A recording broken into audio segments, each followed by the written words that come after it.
If you love to travel and you love to shop, I've got to ask you something. On your last international trip, did you get all your money back? Because you might be leaving a pretty big chunk of cash on the table without even knowing it. Today, we're going to make sure that never, ever happens again. No, seriously, think about it for a second. That last big trip abroad, did you claim a tax refund on the things you bought? If the answer is no, or you're not even sure, then you've definitely been missing out on what I call the traveler's bonus. It's extra cash that you are entitled to just for shopping. So, what even is this refund we're talking about?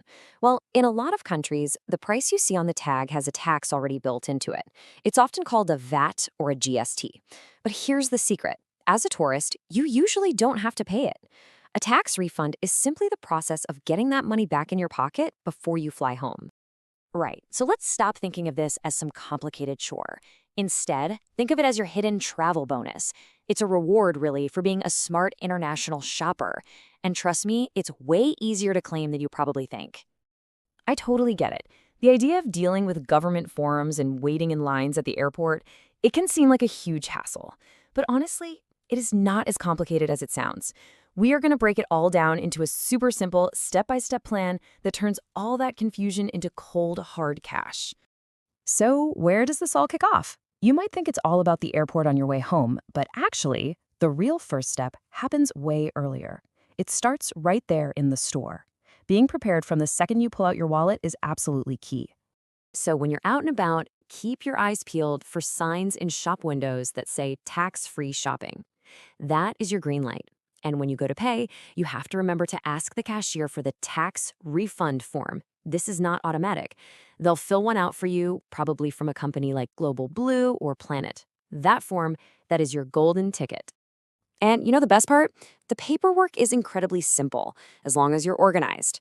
All you need are 3 things: your passport, all of your original receipts, and that completed tax refund form from the store. My advice? Get a little travel folder and keep all of these things together in one safe place. Okay, so you've done your shopping, you've got your little folder of documents all ready to go. Now for the main event, the airport. This is where everything comes together, so let's walk through these next steps really carefully. Listen, this right here might be the single most important tip I can give you. Do not cut it close with your flight time. You need to plan on getting to the airport at least 2, maybe even 3 hours earlier than you normally would. These customs lines can get crazy long, and the last thing you want is to miss your flight just to get your refund. Okay, so let's map it out. Once you're inside the airport, there are really just 3 key places you need to hit. First, you find the customs desk. Second, you get that super important official stamp. And third, you find the refund counter to actually collect your money. See? 1, 2, 3. Simple as that. Right, here is the first thing you need to do, and it is crucial. You have to find the customs desk before you check in your bags. I'm going to say that again. Before you check your bags. Why? Because the customs officer is probably going to want to see the stuff you bought, and oh yeah, it has to be unused. So you'll show them your items, hand over your passport, your receipts, and your forms, and if everything looks good, they'll give you that vital stamp of approval. Without that stamp, you get nothing. And now for the best part.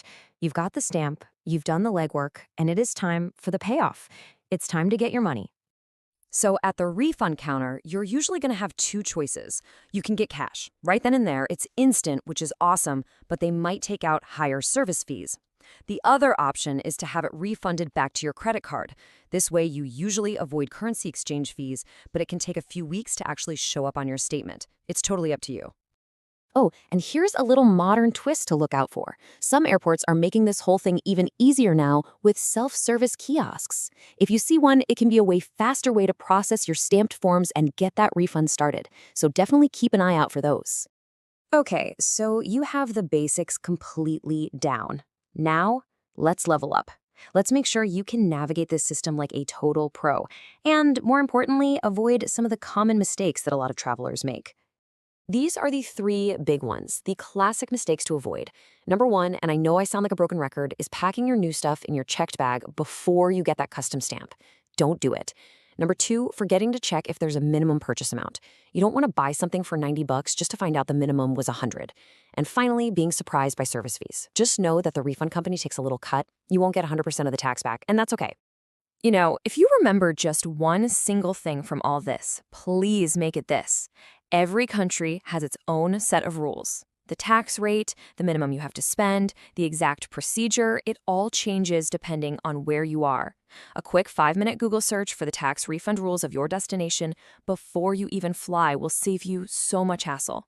So there you have it. The secret is out. It's not some big, complicated mystery after all, is it? It's just a process that you now know how to master. So the only real question left is, on your next big adventure, where are you going to be claiming your travel bonus?